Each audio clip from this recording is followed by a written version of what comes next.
Hi, I'm Mike Mulligan, and we're going to talk about Millstone today. How Millstone and Dominion dopes like Lance Armstrong.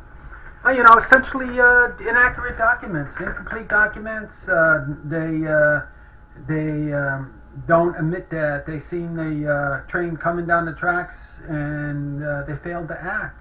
And stuff like that. There's agenda going on under this, and unfortunately, this is just as I'm using Millstone as an example. I could have just as well used Braidwood or an assortment of Exelon plants to do the same thing. Obviously, the NRC allows the utilities to frame a lot of issues they create themselves as they're a victim like Lance Armstrong is of everybody accusing him of doping. But essentially, the agencies are allowing these utilities to dope, to not tell the truth, to not prepare their plants for the future, to the potential of creating a situation where they make the electricity expensive for all of us. If the plant can't be used or is threatened, it's threatened that it can't be used next summer, then everybody's going to say in a heat crisis, well, we could lose Millstone, and so everybody on the grid, on the electric market gets yanked to put the prices up higher. And who knows? Maybe this is an excuse. They weigh the Dominion weighs the consequences. Hey, I see Long Island Sound temps going up higher, and if I act, make the cooling systems bigger, then it's going to be expensive. On the other hand, if I play dumb and we keep going into these crises, all my other plants around me are going to make a lot more money when I shut down. And maybe who knows? Maybe there's an agreement going on behind the scenes. If all these plants are threatened, or a lot of them are threatened, and electricity price goes up for no good reason, and you really don't have to invest any more money. It's just pure profits. Hey, maybe that's the way it goes. That's the world of Lance Armstrong right there. That's utility doping. But anyways, everybody remembers the summer of 2012. We've had unprecedented temperatures in 2012 throughout the nation. We've had severe droughts in Illinois, in the Midwest, and a host of nuclear plants have been threatened. Had all sorts of regulatory discharge heat requirements. They had a lot of exemptions and all that sort of stuff on the state levels and stuff, and so on a broad level. I accused Exelon for having a fleet of nuclear power plants who aren't designed for the current climate. Certainly, they're not designed for the future climate and stuff. And as a strategy of not knowing a risk is as far as challenging plant operability and not doing nothing. They don't want to spend any money. Exelon's halfway broke and stuff like that. So I can't. And they got low grid prices as far as that's concerned. So maybe they don't have an excuse to have a first-class grid system. And it's a warning.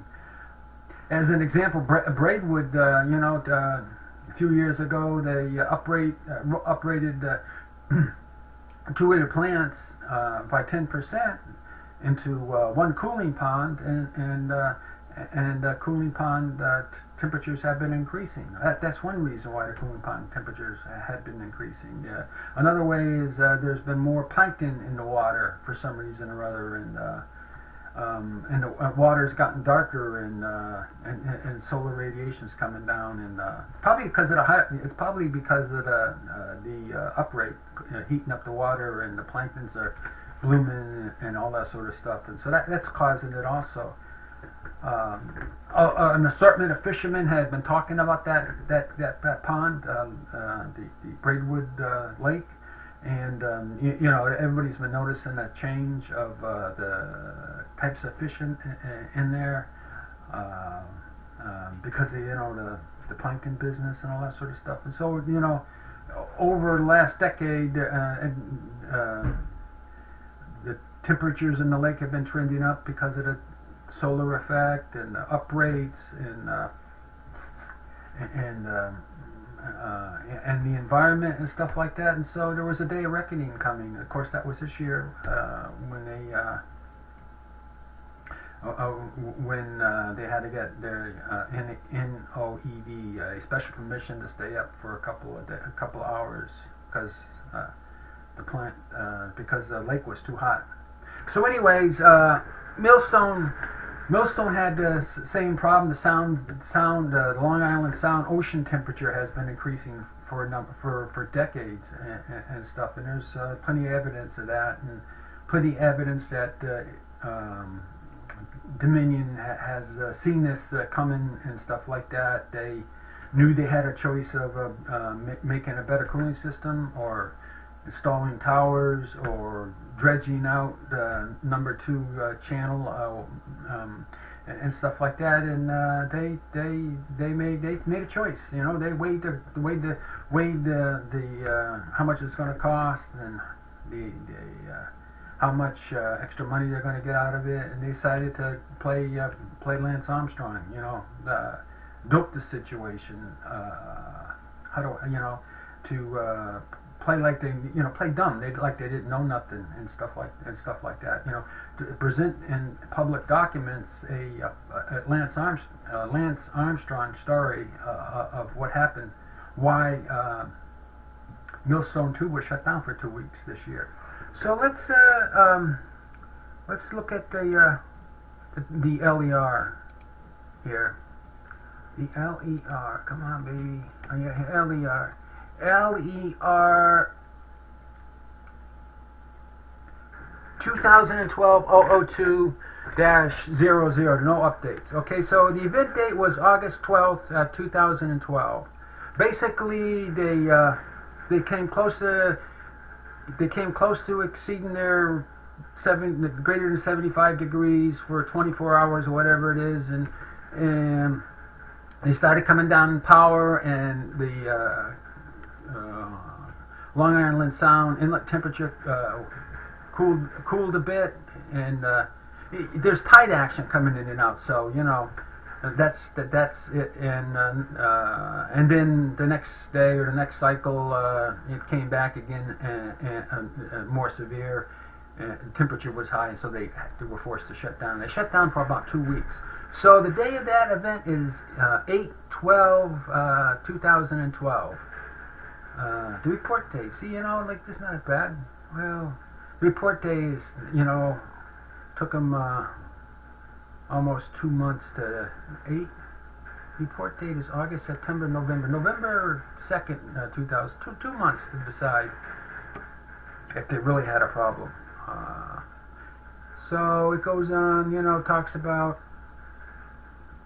event description, and the inspection report didn't have nothing in it and stuff as far as any explanation, any challenging utility on their interpretation of why this happened and stuff like that. And it's happened all throughout the nation and stuff. When you see many utilities get to play the "I'm so stupid" card, like I didn't know what was going on, and stuff across many big utilities and many power plants and stuff. You know, I never seen this coming. I'm stupid. You know, I'm a gas station attendant, and it's a one-off, and you can't blame me for it. You know, they must have all agreed to the same basic wording that you can't blame us for because of you know, a river, stream, or body of water has gotten hotter than it normally has. The prolonged hot water, the prolonged hot water in the Long Island Sound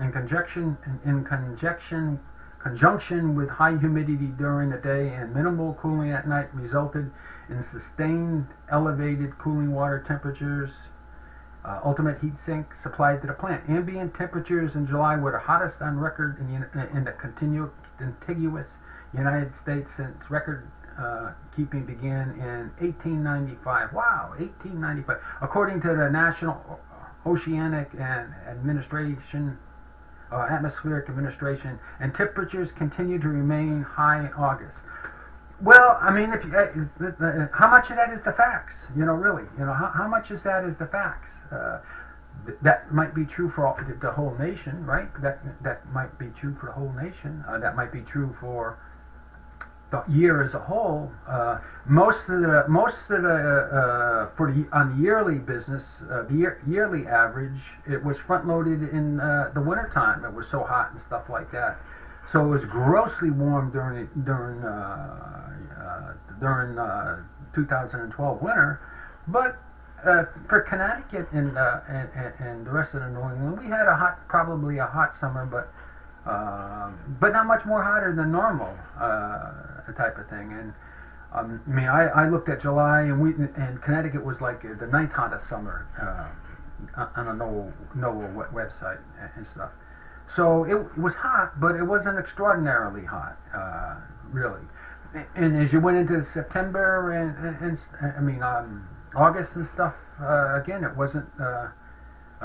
It was even cooler. It was a warm summer, you know, a hot summer, but it wasn't extreme. It wasn't above hot. It wasn't. It wasn't an overly hot winter, and certainly we had a lot of rain during this summer and stuff. And so, you know, as far as the from the weather conditions, from our air environment transferring to Long Island Sound and our solar going into the Sound, you know, I think that's a minimal input into why the temperatures, the ocean temperatures are changing and stuff. It's amazing that you know, the NRC and these guys don't go around and say what could possibly be at the bottom of why the Long Island Sound temperatures are increasing. You know, it could be, like I said, the atmospheric, the weather temperatures, prolonged drought in solar, you know, the skies are clear and all that sort of stuff. It could be that, and then, you know, what else? What it could be the ocean itself changing temperature, and then you'd start rolling into, well, what out there could cause the ocean to? What do we got out there in the Long Island Sound and outside? What's going on? And of course, we got the Gulf Stream. We got the interaction of the Gulf Stream and the Labrador Current, and stuff. And so, you know, it's amazing. And so that is the LER. LER.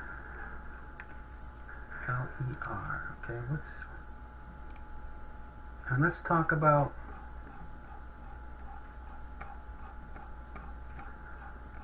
Sorry, I know this is forever. So this is the safety evaluation from the NRC, you know. This is their evaluation of, they made a license amendment request to change the licensing. Basically, I believe it's, you know, this was all over 1.7 degrees of water temperature, or 2 degrees of temperature. This is probably over like a quarter degrees or whatever. You know, I mean, these guys were so hard up, they couldn't change the amendment request quickly, so they, you know, the best shot that they had is they could play with a quarter degrees or less, and they ended up having to lie through their teeth about it and stuff. You know, they wanted to create a Fox emergency, you know, scare the pants out of everybody. It's a dire emergency.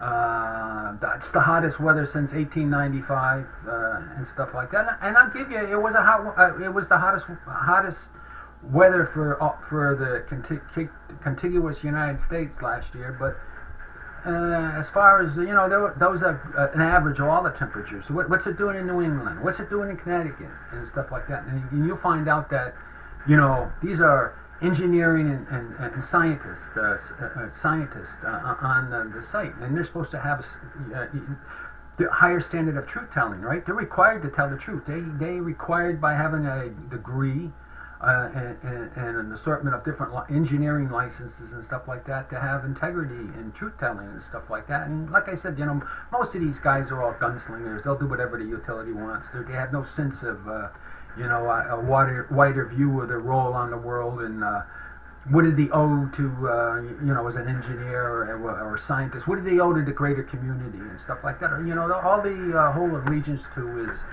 is to a company and making bucks for their family and stuff like that. It's a bad world out there with these guys, and we don't have any ethical controls on them when it really gets down to it. So they talk about where they're going to, they're fiddling around. They're not going to use the control room, and they're going to have guys running around in the plant taking local temperatures and stuff. Insanity. That the control room, they're going to eat up manpower and all that sort of stuff with this, and they won't be able to be doing other things and more overtime and all that sort of stuff. It's awful. Then if there was ever an accident in there, who knows? And like I said, fundamental thing is the licensed operator should have the instrumentation right in front of them in the control room. Right in this day and age, I don't know why they don't have the rights. They can't take the right temperatures and accurate temperatures and send it to the control room and have that on the computers and on the front board there, and and why they got to go to this temperature averaging with the employees running around with little hand instrumentation. Who knows how accurate that, who knows where that instrument's been, as far as, they might say it's in a piping well, but, where's the quality of verification and certainty that they're not fudging numbers by these temperature rules?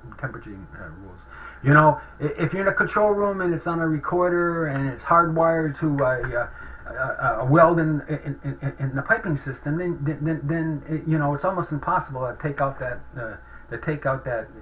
instrument, that thermometer, the electrical thermometer, and game it. When you got guys running around with local instrumentations, how do you know? I mean, how do you know if they're honest? And they can, and you're talking about a couple of quarter degrees and stuff like that, a couple of a quarter of a degree type of stuff. It's just the credibility, quality of that information is in question, right? So the NRC basically is going to accept it. It's I'm going to get back. Emergency. Wink, wink. It's a dire freaking emergency. Employees' lives are on the line. The surrounding communities, probably within a quarter mile, half the people are going to die instantaneously or suffer horrendously. It won't be for radiation or anything like that, but it's a dire emergency needing immediate action and utter secrecy type of thing. I mean, I'm being facetious and stuff like that. So emergency circumstances. This is the NRC saying it's an emergency These are federal employees declaring it's an emergency circumstance and stuff like that. And is it an emergency circumstance? Absolutely not. How could it be an emergency circumstances? A normal shutdown is a normal operation of plant. It's expected. It's the safe mode when you shut down. No matter what they say, you're going in a safe direction and stuff like that. At the time of this dire emergency, where there are going to be dead bodies all over the place, there was July 17th. There was wait a minute, it wasn't July 17th. It was August 8th. That's when they sent in the emergency request. There was absolutely no emergency on the grid. We had plenty of juice, plenty of electricity. The prices of the grid were higher than normal, but not extraordinary, like it was really an emergency and stuff like that. So how is it an emergency? Nobody's going to get hurt. This plant is going to shut down, right? And they did shut down, right? They did shut down out of this, and there wasn't dead bodies all over the place. So how is it an emergency situation and stuff like that? The NRC regulation in 10 CFR 5091 contains provisions for issuing an amendment where the Commission finds that an emergency situation exists and that a failure to act in a timely manner would result in a shutdown of a nuclear power plant. The game in words. This thing is all about gaming and making something bigger than it is, and pulling a Lance Armstrong with words. So I don't think we're going to go over what the actual wording is, and it says you have to have an emergency and situation. You can't define any situation as an emergency, right? You just can't say it's a cumulus cloud's going to come by the sun and for a couple of minutes and blot out sunlight, and that's an emergency situation. You can't define that. The agency doesn't have the power to define that's an emergency. And I don't think the agency has the power to define a shutdown or preventing a shutdown as an emergency. You have to have an emergency situation in conjunction with something shutting the plant down. Maybe you have a dire emergency on the grid. Maybe if you trip Millstone 1 or 2 or 1 plant and stuff like that, it will create a shortage of electricity, and half of Hartford won't have any electricity, or something like that.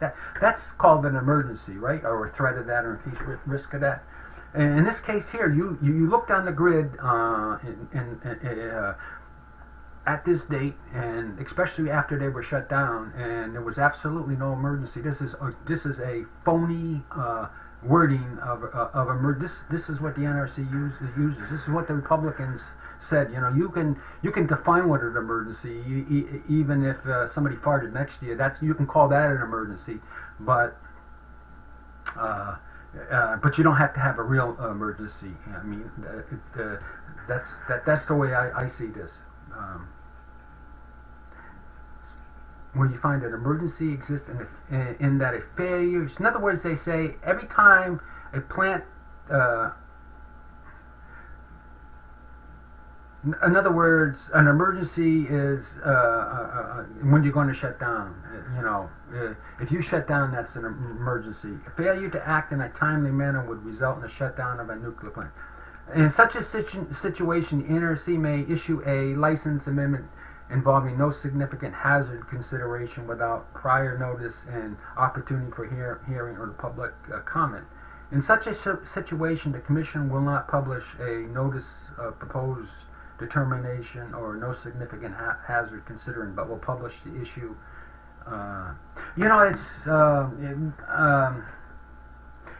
It's just accuracy. These guys are supposed to be accurate, and they're supposed to be truthful, and they can't play word games and that type of stuff. Regulation 10 CFR 5091-A-5 states that where the NRC finds that an emergency situation exists and the failure to act in a timely manner would result in derating or shutdown of a nuclear power plant or prevention of either resumption of power or an increase in power output up to the plant's licensing power. So in other words, you have to have an emergency situation going on, and the definition of an emergency situation. We'll go over the definition here in a minute.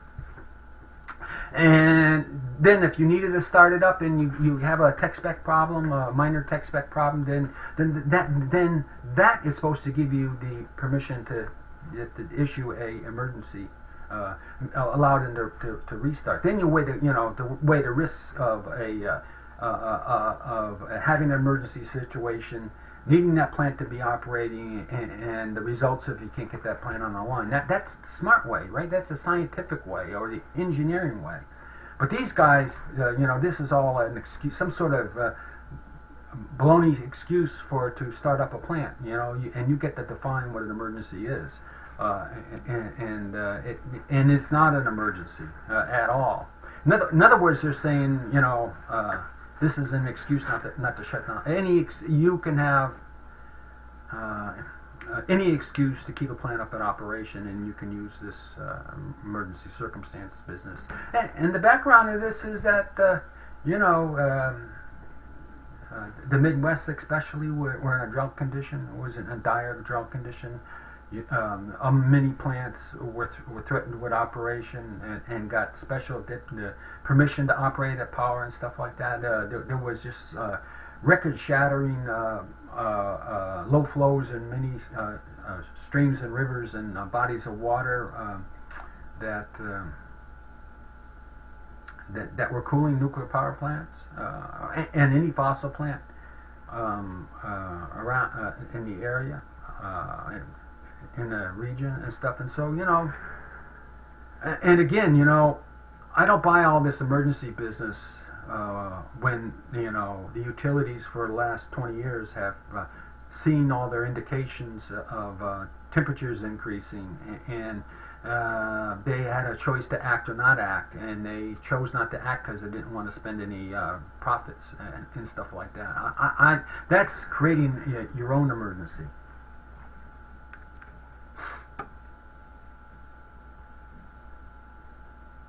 The regulation also states the NRC will decline to dispense with the notice and comment on the determination of no significant hazard if it determines the licensee has abused the emergency provision by failing to make timely applications for the amendment, and thus creating an emergency situation. And that's what I'm saying. This is Millstone created the emergency situation, and the NRC was for some reason or other was trying to appease the big utilities with giving this type of thing, or maybe signaling to the other utilities that all you got to do is throw us a license amendment request, and we'll automatically grant it because it's we're in a national emergency and stuff. The regulation requires that a licensee requesting an amendment explain why the emergency situation occurring and why the licensee could not avoid the situation, and why the licensee could not avoid the situation. So the regulations require context, and that last LER has no context, no historical context whatsoever. To give you the idea, to give the public the idea, we got a competent utility here, and they act on all problems, and this is a one-off, something that was unavoidable and a complete surprise. But the facts are that all throughout the 70s and 80s and 90s, they've been banging up on the temperature limits here, and the problem's been getting worse and worse, and they chose, Millstone and Dominion chose to create an emergency, to create a Fox emergency, right? You get my point? They chose to create a Fox, a Lance Armstrong emergency. That's what this is about. And then the NRC, where is the objectivity and the view from outside the licensee's opinion of what's going on? Where's the independence? And they basically spit the same stuff out, stated that the prolonged hot weather in Long Island Sound in conjunction with the high humidity during the day and minimal cooling at night has resulted in sustained elevated cooling water temperature supplies to the plant in Long Island Sound. And like I say, nobody's going through a detailed evaluation. What are all the reasons that the Long Island temperatures could be increasing? What is it all environmental and atmosphere and weather, or could we have other things impacting the license, the Long Island Sound? And those are engineers and scientists, right? They're supposed to have this kind of mentality, the big picture, the looking out for the greater community and the greater state of Connecticut and the greater nation and stuff like that. The big idea, the big reason why why you're supposed to get educated, right? That's the reason why you get educated, to serve humanity, not to serve yourself. But we don't do that no more. All we think about is serving ourselves.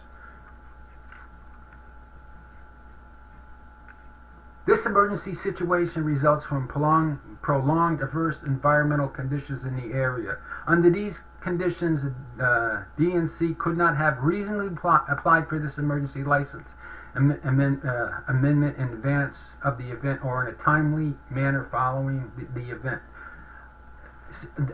That's the NRC talking, right? Absolute utter lie. Absolute utter lie. And if it's a lie, I take that better than just being lazy and stupid and not looking through the historical records. Because if you're lying, you have to have some level of intelligence.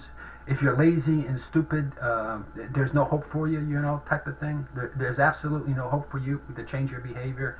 And so I consider lazy and stupid as being a lot worse than a lie. So there's the NRC. That's what their take on it. And like I said, lying through their teeth. If they write this down and put their signatures on it, and it's incorrect, they're lying through their teeth at some level, and stuff like that. So, where is the independence on that? This emergency situation results from a prolonged... could you explain the emergency situation? Instead of, you know what I'm talking about? And saying, they only say things in a sentence and there's no way underneath it to validate this sentence here. Utterly no way to validate, no way to challenge them. This sentence is inaccurate, and you could either be lying or you could either be... missing things and stuff, and so there's really no way, and creating that, accepting that LER license amendment request, they denied public involvement totally in an emergency situation because it was an emergency situation. Okay, so.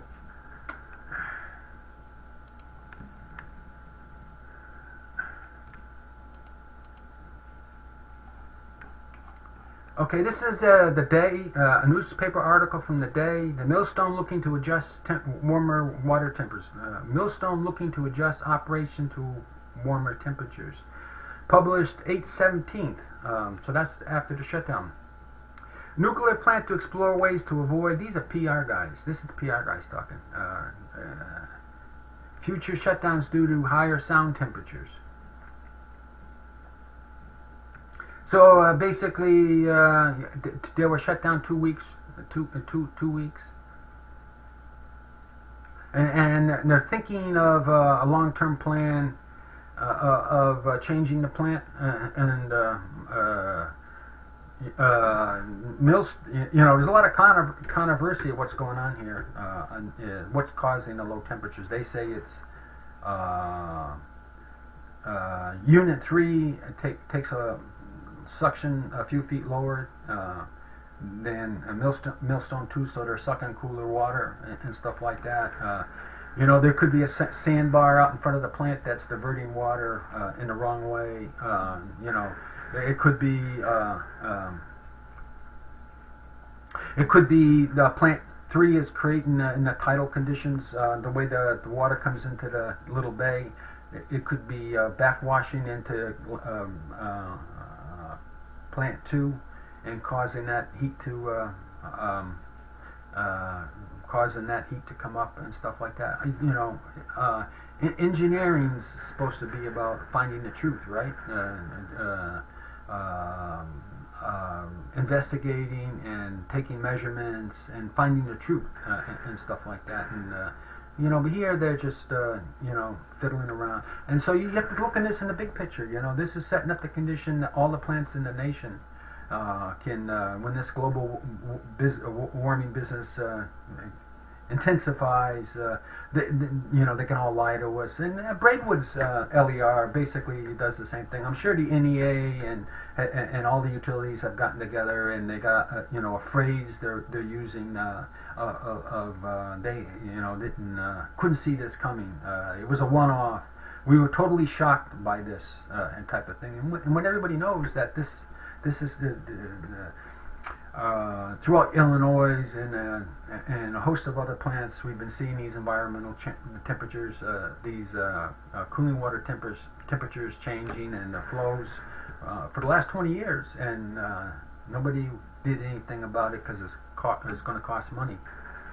And do you want a utility to do that? Do you want a utility to create an opportunity of an artificial electricity shortage and jack up rates next year? You know, when the summer comes, I don't know how many extra pennies or half a pennies the price of electricity is going to be more expensive because the threat of Millstone shutting down in a hot summer. And believe me, I think this is going to happen more and more often. We're just in the beginning of it.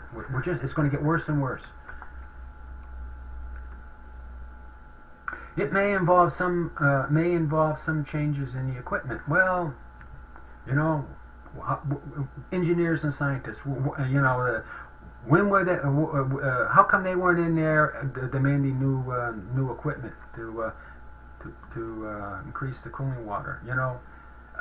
You know, if they can't, think about this, all these plants, and if they can't find the money if things change or things degrade or big equipment starts failing and stuff like that, and you know, they say, well, we don't want to, you can't repair it because we ain't got the money.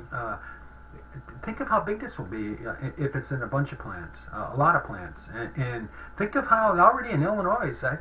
Did I tell you that? You know, I basically accused Exelon of, especially their nuclear fleet. They're not designed for the current climate.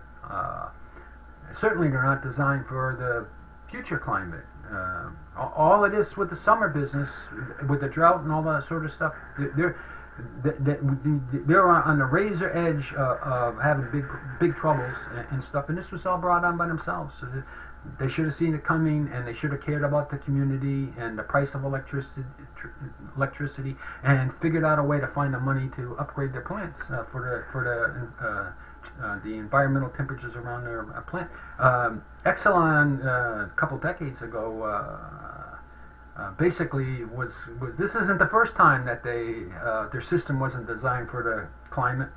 This is the second time, and they had to spend big bucks to upgrade it.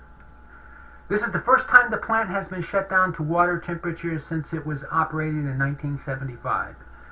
You know, and it leaves it there. You know, again, one of them sentences that there's no way that you can ask what's underlying the assumption on this. What's underlying that sentence? Is that sentence complete and accurate? Does it represent the historical context? Does that sentence represent the historical context? And you find that sentence is so far off, it's so inaccurate, it's disgusting. When the plant was designed, Holt said a 75-degree maximum looked like a good temperature to pick, based on what were the average temperatures in the Sound. Well, you know, I like to see them. There was 1955. In the 1950s, there was a big disruption in the Labrador Current. Basically, it was pinched off, and it heated all the area up around, you know, in New England and stuff like that, and the Gulf of Maine, and the shrimp disappeared, and other fish disappeared, and fishermen were all irked, and it lasted for 2 years. So, you know, there was that. I'm certain that the Sound was heated up quite a bit. So, you know, I don't know what they... honestly, I think they knew, you know... Millstone was over budgeted, and they took too long on Millstone 3 and 2, and had a lot of problems with it, and all sorts of issues. and stuff. And you know, they didn't want to cut too much on the nuclear side of it, so you know, they bought the smallest capacity cooling system that you could buy, and that's at the root of this problem. They made a choice to penny pinch and to not bring on enough cooling capacity for the life of the plant. I mean, that's what I think. A plant is designed for the area where it is located, and the temperatures are higher now than 40 years ago when the plant was designed. You know, I just don't buy that. That's just all excuses, right? But like I said,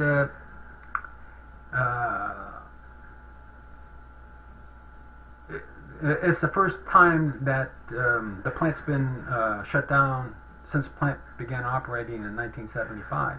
Well, that's certainly not the first time they've been challenged with Long Island Sound temperatures increasing and stuff. They've been challenged over and over again, and as time goes on, they've been challenged more and more, and stuff is even documented in there.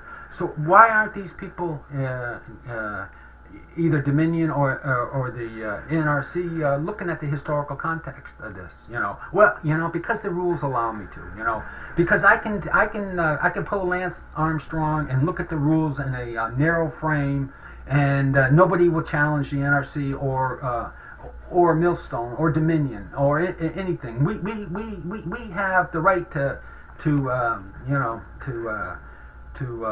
operate a plant in a drugged up state. And lie about it. This is Lance Armstrong on drugs when you really get it. It's being dishonest. It is being dishonest intentionally and stuff, as a way of everybody in the industry.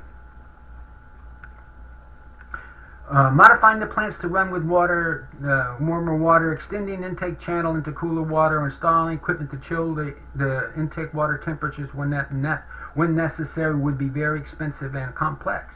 The financial impact of having to shut down periodically when water exceeds license limits may be less than the cost of the changes. You know, you see what they're saying? You know, he's saying, well, hey, we knew we knew the day of reckoning was coming. We could see the trend. You know, we could ask them, put the points on the graph, and watch it going up closer and closer to the limit, and we could probably project upwind to about the time frame that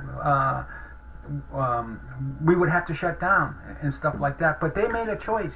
They made an intentional choice to allow the plant to shut down on a ultimate heat sink high temperature limit. They made an intentional a choice to allow that to happen, and then they lied through their teeth in their documents, both the LER and the NRC and stuff, and you don't. I mean, all of this stuff is actually, it didn't involve anything. You know, the LER, the temperature increased so fast, and it got to be such a high, it exceeded this you know, like I told you, it's like probably for a quarter of a degree increase in the limits and stuff. So it was over really nothing. But does words still matter? You know, does the utterance of the NRC and Millstone still matter? Can they lie in documents? And what other parts of the documents can they lie in? You know, in all aspects of plant operation. Does the NRC have a framework of regulations where they allow, you know, it's acceptable to allow a utility to give incomplete information to the public? Can they con themselves? You know, do they think they can con themselves into not doing the right things? These are big problems. This is over a quarter degree that never worked out. But this business of talking straight to the American public and to the community is a big deal, and it's happening all over the place. And one day they're going to all have their pants hanging. You know, they're going to be caught with their pants down and stuff like that. And I worry about.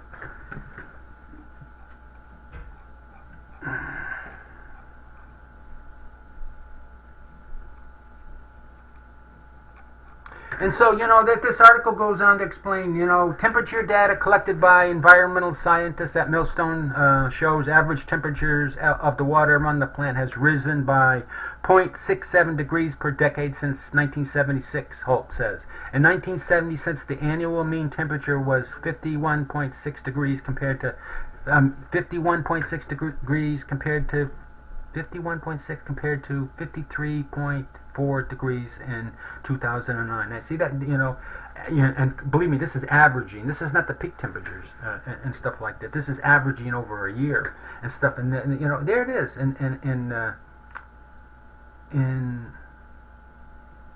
From 1976 to 2002, the average temperature increased 2 degrees. And remember I tell you were playing here with like probably a quarter degree or an eighth of a degree, and the temperature of the sound was at most 2 degrees over normal, normal for this time of year and stuff like that. You see what how disgustingly small increments and degrees we're playing with, and that type of stuff. And a cooling system should have really a lot of excess cooling capacity and that type of thing. And not necessarily. So they'll say, well, all we have to do is worry about the nuclear safety, right? And the NRC can play that game too. All we got to do is worry about nuclear safety. We really don't care about the public at large, and stuff like that. They really don't care if the plant has to shut down for a month or 2 months in the summertime and drive up everybody's electric rates and all that sort of stuff. They don't care if the majority in the plants in the United States have to shut down for a month or two each year. That's the utilities business. That's the other people's business. I mean, that's not our business and stuff. So they say nuclear safety is more important than public safety. Why the NRC couldn't come out years ago and come up with one of those astonishingly reports, questioning, coming up with the information. This is the trends through all the nation of our temperatures, and eventually we're going to run into where more and more plants are going to be challenged. A few plants will be shut down during the heat of the summer, when the grid potentially is most stressed and stuff like that. And you as a nation, is that what you want? We're coming to that, and you have a choice here with us asking this question. Is that the kind of nation you want? Or is that the kind of utility industry you want that can shut their eyes and make believe the storm is not going to come?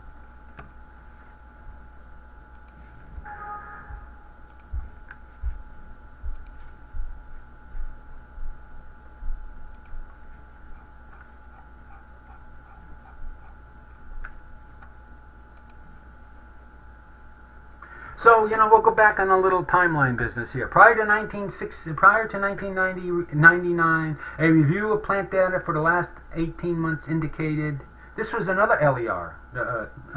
This is, they changed it because they knew in 1999 they were approaching that 75-degree limit, and they were begging the NRC for another change. The limit of 75 degrees has been exceeded approximately 5 times during the hot weather conditions, and for each time the duration was less than 2 hours. So so prior to 1999, 5 times. We don't know if they captured everyone, really every event type of thing. We don't know if they had the capability to do that and stuff. So 1999, from 1999 to 2012. We have no idea, what the trend of the summertime temperatures have been in the Sound, and how close the temperatures have gotten.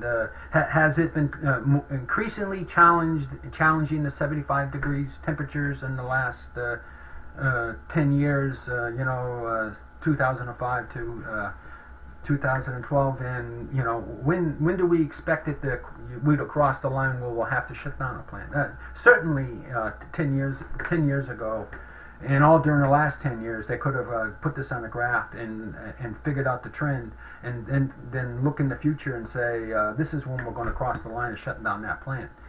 Certainly, that could have been in the LER as an explanation, of what the faults and failures of Millstone and Dominion and the NRC has been.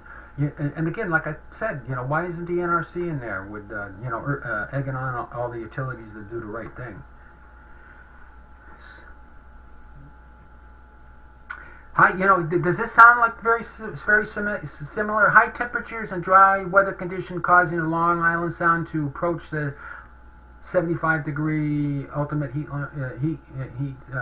system limit during the drought of 1999.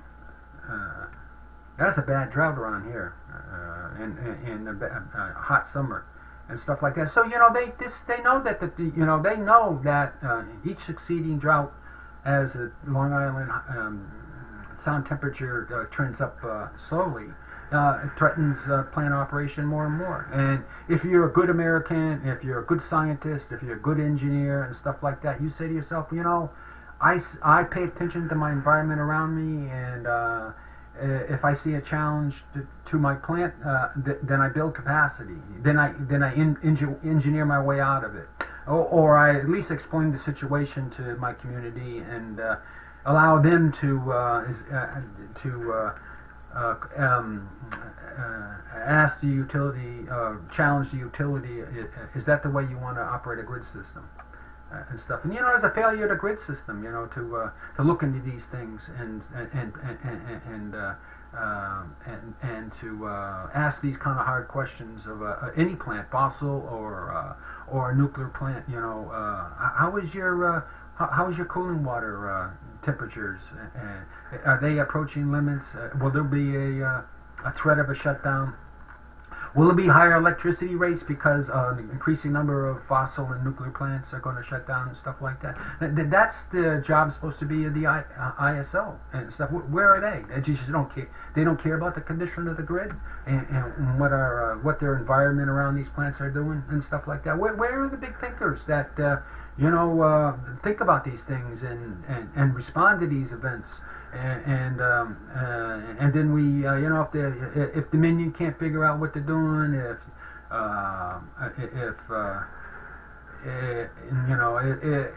the state regulators, and then you come down with, you start making rules. You shall be prepared for this type of thing. Temporary LER and LER 247 for the summer of 2000. January proposed LER. See, that's what I'm saying. They've been banging up against this thing, and they've known this train was coming, and they're all making believe. They're making believe it's an emergency, all right? They're making what the 10 CFR 59, whatever it is, that says you shouldn't do. You shouldn't create your own emergency. And in this case, Millstone created its own emergency, and the NRC verified it was a Fox emergency. May 21st, 2001. Permanent ultimate heat exchanger LER. During hot weather conditions and anticipation of exceeding the ultimate heat temperature, NNECO has previously sought, and the NRC has granted temporary relief from the shutdown action requirements of Tech Specs 7.1. So those 5 times during must have been instant. They must have been instant NOEDs and stuff like that. So where's the researching on the historical record and stuff like that? Where's somebody analyzing? Is this this emergency a real emergency, or is it a phony emergency? Where's the agency on that? What kind of, are they doing this stuff all over the place, and the rest of the nuclear plants playing these kind of word games and being inaccurate and all this insider crap that they're hiding what they're doing to the outsiders? Yeah. So July 17, 2012, proposed heat sink LER for temperature averaging and shifting to local readings. You know, like, yeah, you can trust somebody running around with an instrument taking readings. That's the.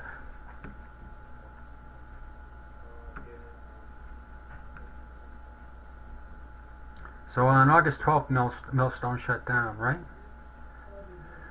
Oh, so let's see how much time we got. You know, I got as much time as I want now. We're up to an hour? Wow. So anyways, definition according to Wiki of emergency is: an emergency is a situation that poses an immediate risk to the health, life, and property. An emergency is a situation that poses a immediate risk to health, life, property, and environment. So where's the emergency, right? Millstone asked for an emergency, requested an emergency, the NRC accepted an emergency, and stuff like that. So where is the emergency? Somebody please help me. Is the emergency, you know, a threat of a shutdown? Is that what the NRC defines as an emergency? I think you know, they're inappropriately using the word. Most emergencies require urgent interventions to prevent a worsening of the situation. Although in some situations mitigation may not be possible, and the agencies may only be able to offer palliative care for the aftermath. So, you know, was it an emergency? 10 CFR 5091A5 defines that an emergency licensing amendment request is. The prerequisite is you have to have an actual emergency. Then you can request an expedited emergency license request. You know, immediate risk to health and safety. Health, life, property, or environment. Where was that? Where was that? Are you going to say a shutdown because of negligence? Past negligence is an emergency. So you know, if you remember they shut down anyways, right? So they said a shutdown is an emergency, but 12 hours later on they shut down anyways. Was that second shutdown an emergency? You know, why wasn't that? Why didn't they call it a higher emergency or something like that? You know, so I just, you know, that emergency business is a complete lie. Where the Commission finds that emergency exists, where the Commission finds that that an emergency situation exists, in that failure to act in a timely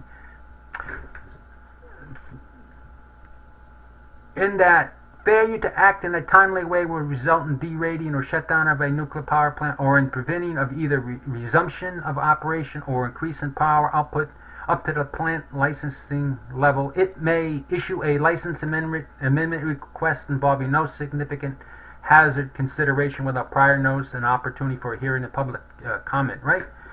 So, you know, the public comment is meaningless anyways. But, you know, but as far as being honest and having integrity and stuff like that, that's what we're talking about. You know, do words have meaning and stuff, or is this all these words just garbage and they do what they want behind the scenes? See, you know, can the NRC say, oh, we got a dog out in front of the plant crossing the street, that's an emergency, so we shouldn't shut down the plant? Or can they say, oh, we got a cat out in front of the plant crossing the streets? We define that as an emergency, and you can start up even though some equipment is broken, and probably because of your own fault, right? So I don't think the way this reads, you know, where the Commission finds that an emergency situation exists. So where was the emergency situation? You know, tell me what the emergency situation was as related to the definition. You know, threatening life and limb and property and stuff like that. Where was that emergency? Where did it exist? Was the grid in an emergency? No, absolutely no. The shutdown that happened 12 hours later on proves that the grid wasn't in an emergency situation. we had a really good summer last year and stuff as far as having excess capacity. So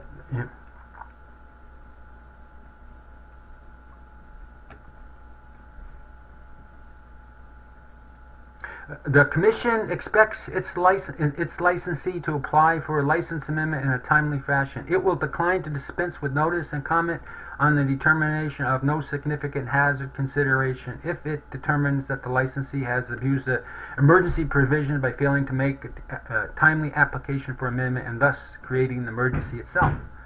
Right? So in other words, as I was saying, everybody knew this was coming. And by not taking an action, they created an emergency. That's what happened.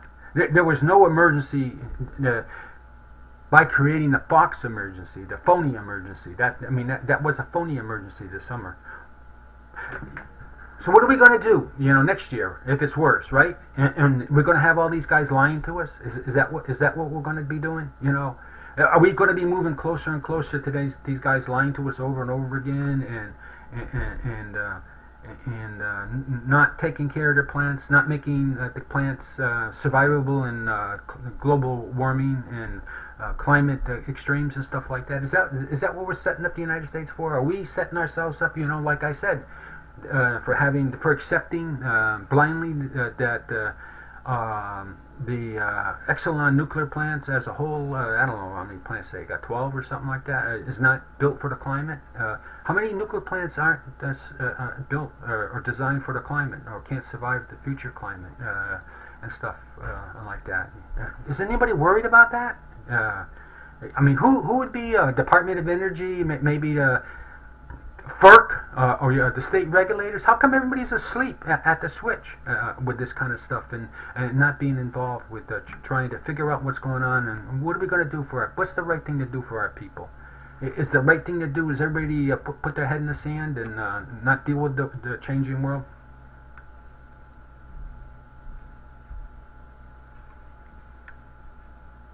Don't forget, the Commission expects its licensee to apply for a license amendment request in a timely fashion. It will decline to dispense with a notice of comment on the determination of no significant considering blah blah blah. Again, read this very carefully. I'm going to say this twice. Whenever an emergency situation exists, both the Millstone and Dominion and the LER defined it as an emergency. A licensee requesting an emergency must explain why this emergency situation occurred and why it could not have been avoided. And the Commission will assess the licensee's reasoning for failure to file an application sufficiently in advance. So, the NRC and these guys all say it's it's the worst climate we've ever had. That's the ginned up excuse. It's the worst climate, the worst heat temperature, and that's what caused Millstone's problem. It's the worst. It was the hottest year since 1895 in Connecticut, and I contend that it wasn't. It wasn't, and that wasn't the bigger cause of why this is happening.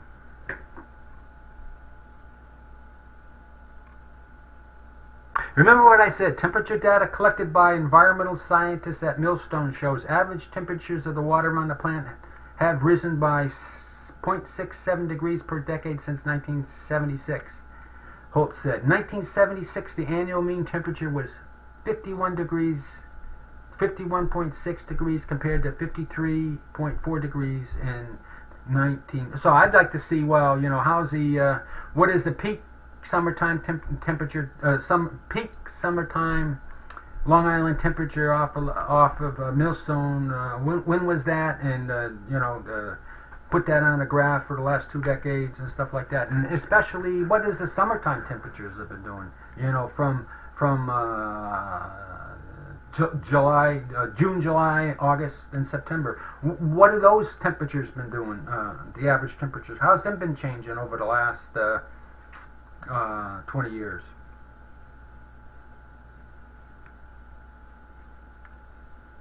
Last year, the mean August temperature was slightly lower 69.7 degrees, while the annual mean temperature for 2011 was 53 degrees.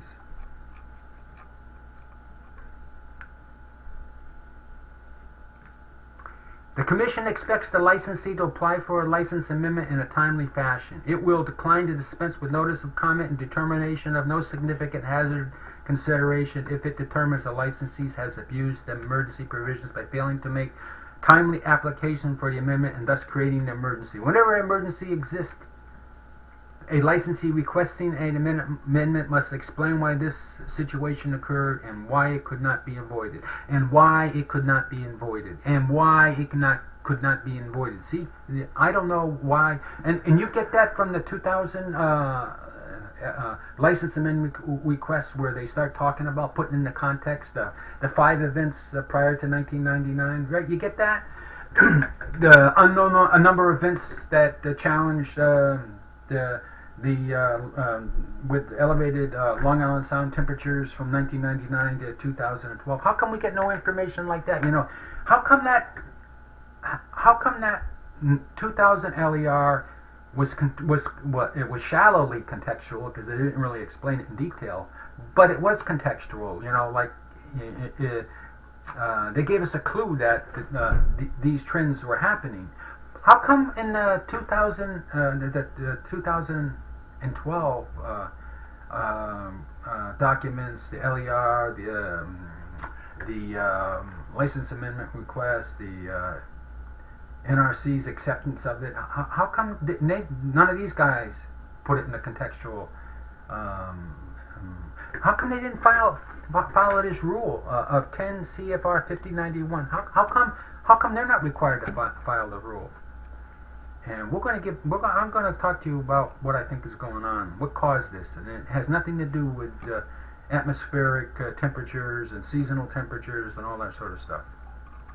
Thank you, Mike Mulligan here.